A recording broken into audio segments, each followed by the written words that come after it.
లూకాసు వార్త 22వ అధ్యాయం 22వ వచనం ప్రకారం ఓకే,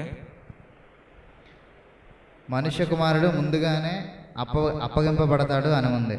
ఓకే, మరి అది అప్పగించేవాడికి శిక్ష అని ఉంది. మరి అట్లాగైతే ప్రవచనం ప్రకారమే కదా నెరవేరాలి. అవును. మరి అప్పగించేవాడికి ఇంకా శిక్ష ఎందుకు ఉంటుంది?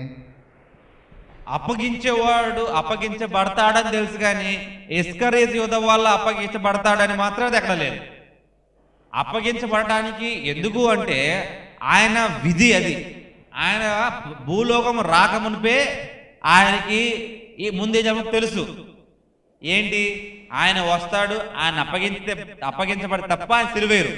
కానీ సిలువేయాలంటే అప్పగించబడాలి. అది ఇస్కరియోతు యూదా ఎందుకు? సాతాను డైరెక్ట్గా వెళ్ళిపోయి పొంతు పిలాతు దగ్గరకో, సాతాను డైరెక్ట్గా హేరోదు దగ్గరకో, సాతాను కానీ డైరెక్ట్గా అక్కడ ఉన్న అధికారుల దగ్గరకో వెళ్ళిపోయి వారినే ఒప్పింపు చేసి వారే శిక్షానికి గురి చేయొచ్చు కదా వేసేయని. ఆ ఇస్కరియోతు యూదాను ఎందుకు వాడుకున్నారు అంటే, గమనించండి, ఇస్కరియోతు నుంచి వచ్చిన ఆ యూద ధనాపేక్ష కలిగిన వాడు.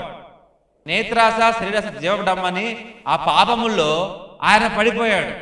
ఆ డబ్బు ఆశకి ధన ఆశకి పడిపోయాడు. కాబట్టి సాతాను ఆ పొంతు పిలాతును హేరోదును వాడుకోవటం కంటే ఈ ఇస్కరియోతు వాడుకోవటమే సులువు. ఎందుకంటే ఎవరినో వాడుకొని దగ్గర లాగటం కంటే దగ్గరున్నతో వెన్నుపోటు పడటమే చాలా ఈజీ. కాబట్టి దగ్గరున్నాడు ఎవడున్నాడు వీలుగా సాతాను గాడు కంటే అది ఇస్కరియోతు యోధానే. ఎందుకంటే ధనం మీద అపేక్షలు ఉన్నాడు కాబట్టి. అందుకే అతన్నే వాడుకొని అతని చేతనే ఆ అధికారులకు అప్పగించేలాగా సాతాను యోధాను వాడుకొని యోధ కరెక్ట్గా చేసాడు పని. అందుకనే అప్పగించబడిన వాడికి శ్రమ, అంతే తప్ప అప్పగించిన వాడికి శ్రమ అన్న శిక్ష అన్నారు. కానీ ఏ రకమైన శిక్ష అనుభవించాడు? ఏ రకమైన శిక్ష ఏసై వేశాడు? ఏ రకమైన శిక్ష ఆ శిష్యులు వేశారు ఆయనకి? ఏమీ లేదే.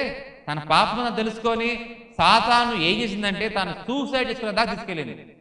సూసైడ్ అనేది మానవ ప్రేరేపణ ద్వారా చేసే పని కాదు. సూసైడ్ అనేది ఖచ్చితంగా సాతాను చేత ప్రేరేపించబడినదే. అందుకనే ఈ ఇస్కరియోతు యూదా కూడా సూసైడ్ చేసుకొని మ్రానుకు వేలాడి మరణించాడు.